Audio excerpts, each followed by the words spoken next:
Uh-oh, are you dropping your food? Ravena. You're so lovely.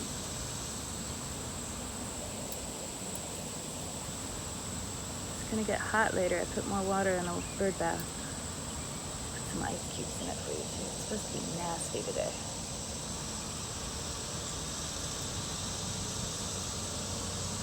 Are those babies all grown up? I see you guys flying over every day. Building up their strength for when you head south this fall. I'm gonna miss you guys while you're gone.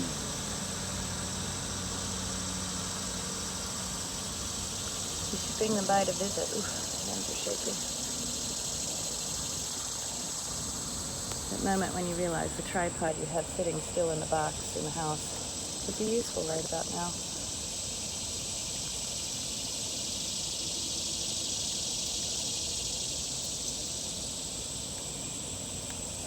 How's my friend Kevin doing?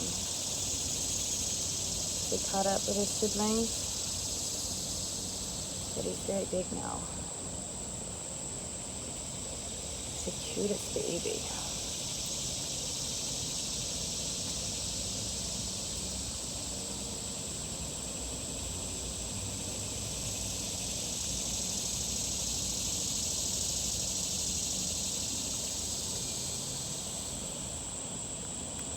You guys need to protein up. You only have a couple of months till you leave.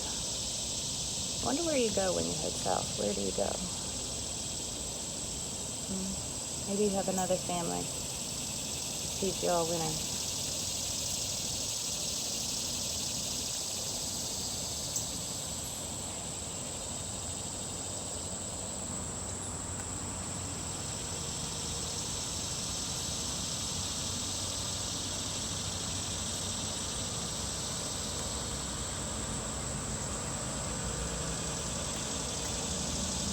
The almonds are kind of hard, huh? Sorry. Sort of put those out for the squirrels mostly because it helps them gnaw. They get a little tired of the peanuts in the shell. It's okay, that's just the umbrella blowing in the breeze. With a nice breezy morning. With a lot of chainsaws and lawnmowers and leaf blowers.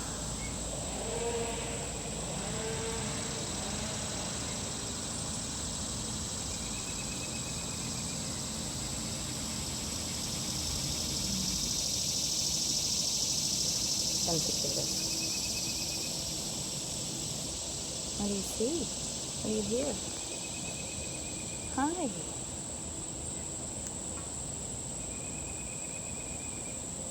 What do you hear? Tilting your head. Hi, lovely.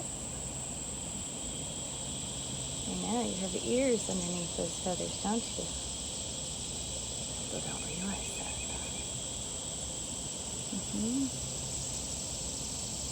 Little, what are they called? Tympanic membranes or something?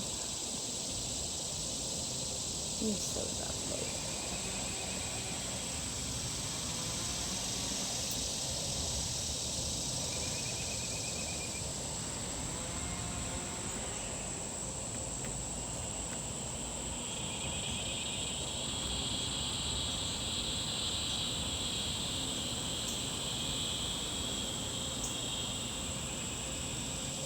Hello, pretty girl.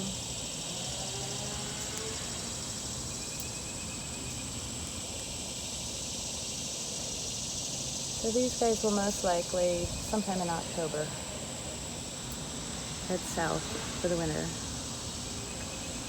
But they will also likely come right back here in the spring and build a nest. And their kids will stay with them.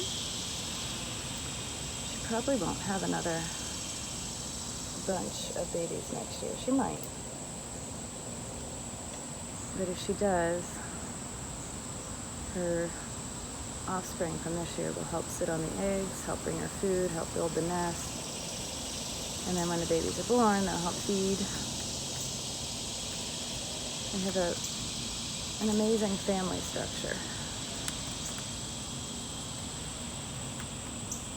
Look at you breaking up that almond. That's not easy.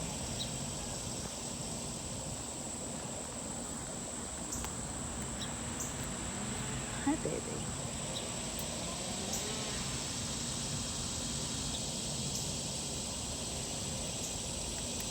Oops.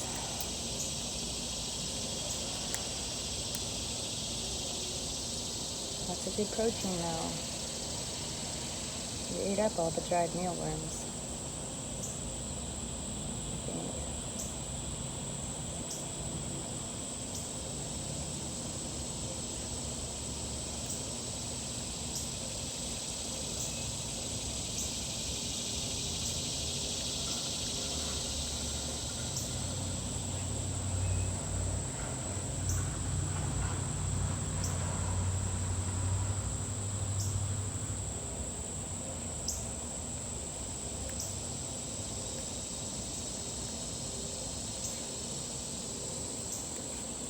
Oh, I have to shift. My neck hurts. I slept in a funny position last night. There's still a few tufts of feathers coming out a little bit. She should be just about at the end of her molting for the year.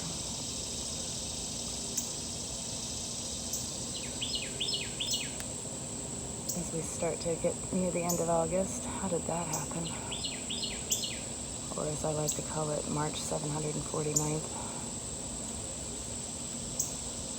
at least this year. Isn't she lovely? Look at the way she uses her talons to, well, I don't know if you call them talons, although they have awfully long claws.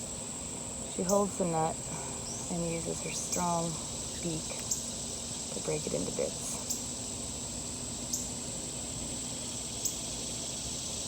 And she gets some of the schmutz from her nuts all over her beak. She'll go over to the water later and rinse it off, or she'll scrape it on the side of the deck.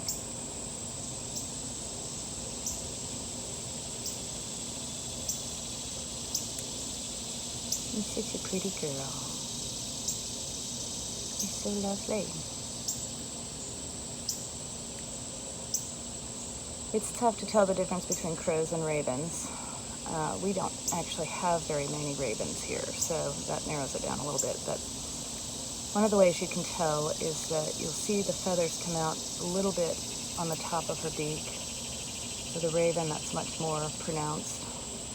A raven's beak is a little larger, and it tends to be a little curvier. When they fly, you can tell by the tail feathers. And I know that in some areas crows are not very big. Our crows are pretty sizey. Can you go get some water? Here comes a squirrel, watch out. I think it's Pip, he's pretty territorial and aggressive. Want some water? There you go.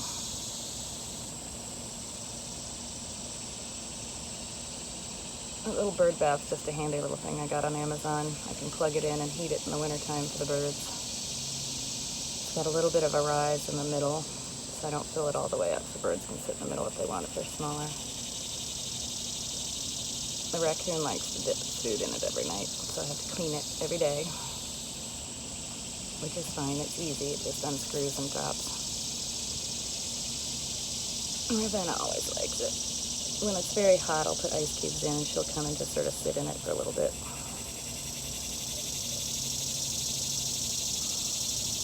She's such a beautiful girl, isn't she?